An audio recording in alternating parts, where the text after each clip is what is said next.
ಶಾಸ್ತ್ರದಲ್ಲಿ ಗಣೇಶ ಚತುರ್ಥಿಗೆ ವಿಶೇಷ ಮಹತ್ವವಿದೆ. ಈ ವರ್ಷ ಚತುರ್ಥಿ ಹಬ್ಬವು ಆಗಸ್ಟ್ 27ರಂದು ಆಚರಿಸಲಾಗ್ತಾ ಇದೆ.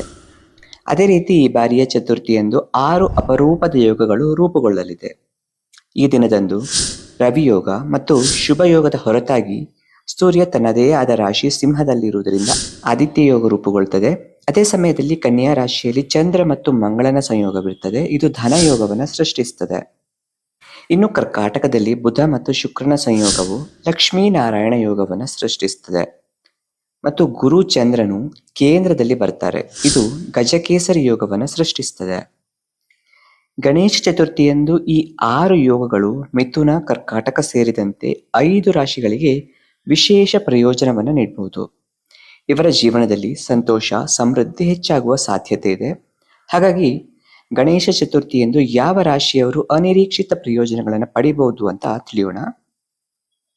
ಕುಂಭರಾಶಿ. 6 ಅಪರೂಪದ ಯೋಗವು ಕುಂಭರಾಶಿಯ ಜನರಿಗೆ ಹೆಚ್ಚು ಸಂತೋಷವನ್ನು ತರಲಿದೆ. ಈ ಸಮಯದಲ್ಲಿ ನಿಮ್ಮ ಆದಾಯದಲ್ಲಿ ಅಗಾಧವಾದ ಹೆಚ್ಚಳವಾಗಬಹುದು. ಇದರೊಂದಿಗೆ ಹೊಸ ಆದಾಯದ ಮೂಲಗಳು ಸೃಷ್ಟಿಯಾಗ್ತದೆ. ನೀವು ಹೂಡಿಕೆಯಿಂದ ಪ್ರಯೋಜನಗಳನ್ನು ಪಡೆಯಬಹುದು. ಅಲ್ಲದೆ ಉದ್ಯಮಿಗಳು ತಮ್ಮ ಸಾಮರ್ಥ್ಯ ಮತ್ತು ಸೃಜನಶೀಲತೆಯನ್ನು ಪ್ರದರ್ಶಿಸುವ ಸಮಯ ಇದು. ಈ ಅವಧಿಯಲ್ಲಿ ಉದ್ಯಮಿಗಳು ಸಾಕಷ್ಟು ಹಣವನ್ನು ಗಳಿಸಬಹುದು. ಇದರೊಂದಿಗೆ ಭವಿಷ್ಯದಲ್ಲಿ ನಿಮಗೆ ಪ್ರಯೋಜನಗಳನ್ನು ನೀಡುವ ಕೆಲವು ಇತರ ಪ್ರಯೋಜನಗಳಲ್ಲಿ ಕೂಡ ನೀವು ಹೂಡಿಕೆಯನ್ನು ಮಾಡಬಹುದು. ಈ ಸಮಯದಲ್ಲಿ ನಿಮಗೆ ಗೌರವ ಸಿಗ್ತದೆ. ಇದರೊಂದಿಗೆ ನೀವು ಹಣವನ್ನು ಉಳಿಸುವಲ್ಲಿ ಯಶಸ್ವಿಯಾಗ್ತೀರಾ. ಕಟಕ ರಾಶಿ. ಕಟಕ ರಾಶಿಯವರು 6 ಯೋಗದ ಅಗಾಧ ಪ್ರಯೋಜನಗಳನ್ನು ಪಡೆಯಲಿಕ್ಕಿದ್ದಾರೆ. ಸ್ನೇಹಿತರು ಮತ್ತು ಕುಟುಂಬ ಸದಸ್ಯರ ಸಂಪೂರ್ಣ ಬೆಂಬಲವನ್ನು ಪಡಿತೀರಾ. ಇವರ ಸಹಾಯದಿಂದಾಗಿ ನೀವು ಹೊಸ ಲಾಭದ ಯೋಜನೆಗಳ ಬಗ್ಗೆ ತಿಳಿದುಕೊಳ್ಳಲಿಕ್ಕೆ ಸಾಧ್ಯವಾಗ್ತದೆ. ವೃತ್ತಿ ಜೀವನದಲ್ಲಿ ಹೊಸ ಎತ್ತರವನ್ನು ತಲುಪಲಿಕ್ಕೆ ನಿಮಗೆ ಅವಕಾಶ ಸಿಗ್ತದೆ. ವಿಶೇಷವಾಗಿ ನೀವು ಹೊಸ ಜವಾಬ್ದಾರಿ ಅಥವಾ ಬಡ್ತಿಯನ್ನು ಪಡಿಬಹುದು. ನೀವು ಜನರ ವಿಶ್ವಾಸವನ್ನು ಗಳಿಸಲಿಕ್ಕೆ ಸಾಧ್ಯವಾಗ್ತದೆ. ಸಂಗಾತಿಯೊಂದಿಗಿನ ಸಂಬಂಧಗಳು ಸಹ ಅನುಕೂಲಕರವಾಗಿರ್ತದೆ. ಮಕರ ರಾಶಿ. 6 ಗ್ರಹಗಳ ಅಪರೂಪದ ಸಂಯೋಜನೆಯು ನಿಮಗೆ ಹೆಚ್ಚು ಪ್ರಯೋಜನಕಾರಿ ಆಗಬಹುದು. ಈ ಸಮಯದಲ್ಲಿ ನೀವು ಕೆಲವು ಒಳ್ಳೆಯ ಸುದ್ದಿಗಳನ್ನು ಪಡಿಬಹುದು. ನಿಮ್ಮ ಸಿಲುಕಿ ಹಾಕಿಕೊಂಡಿರುವ ಹಣವನ್ನು ಸಹ ನೀವು ಮರಳಿ ಪಡಿಬಹುದು. ಈಗ ನಿಮ್ಮ ಅನೇಕ ಸಮಸ್ಯೆಗಳಿಗೆ ಪರಿಹಾರವಾಗ್ತದೆ. ಈ ಸಮಯದಲ್ಲಿ ಹಠಾತ್ ಪ್ರಯೋಜನಗಳನ್ನು ಪಡೆಯುವ ಸಾಧ್ಯತೆ ಕೂಡ ಹೆಚ್ಚಾಗಿನೇ ಇದೆ. ಈ ಸಮಯದಲ್ಲಿ ನೀವು ಸಣ್ಣ ಅಥವಾ ದೀರ್ಘಕಾಲದ ಪ್ರವಾಸವನ್ನು ಕೂಡ ಹೋಗ್ಬೋದು. ಕೆಲಸದ ಸ್ಥಳಗಳಲ್ಲಿ ಹಿರಿಯರು ಮತ್ತು ಹಿರಿಯರ ಬೆಂಬಲವನ್ನು ಸಹ ನೀವು ಪಡಿತೀರಾ. ಈ ಅವಧಿಯಲ್ಲಿ ನಿಮಗೆ ಪ್ರಯೋಜನಗಳನ್ನು ನೀಡುವ ಕೆಲವು ಕಠಿಣ ನಿರ್ಧಾರಗಳನ್ನು ತೆಗೆದುಕೊಳ್ಳಬಹುದು.